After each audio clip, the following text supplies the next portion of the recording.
ಉಡುಪಿಯ ಕೊಡವೂರು ಗ್ರಾಮದ ಮಲ್ಪೆ ಜಂಕ್ಷನ್ ಬಳಿ ಅಕ್ರಮವಾಗಿ ಅನಿಲ ಸಿಲಿಂಡರ್ಗಳನ್ನು ದಾಸ್ತಾನು ಮಾಡಿ ಮಾರಾಟ ಮಾಡುತ್ತಿದ್ದ ಆರೋಪದ ಮೇಲೆ ವ್ಯಕ್ತಿಯೊಬ್ಬನನ್ನ ಪೊಲೀಸರು ಬಂಧಿಸಿದ್ದಾರೆ.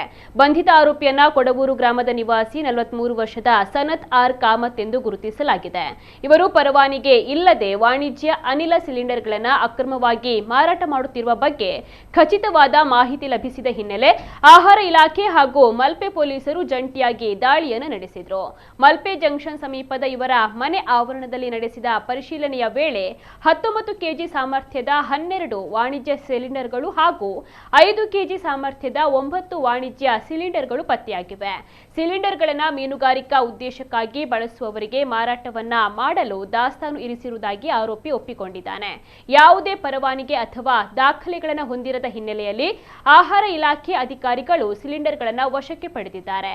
ಈ ಸಂಬಂಧ ಮಲ್ಪೆ ಪೊಲೀಸ್ ಠಾಣೆಯಲ್ಲಿ ಪ್ರಕರಣವನ್ನ ದಾಖಲಿಸಿಕೊಂಡಿದ್ದಾರೆ. ಆರೋಪಿತನನ್ನ ಬಂಧಿಸಿರುವ ಪೊಲೀಸರು ನ್ಯಾಯಾಲಯಕ್ಕೆ ಹಾಜರುಪಡಿಸುವ ಕ್ರಮವನ್ನ ಕೈಗೊಂಡಿದ್ದಾರೆ.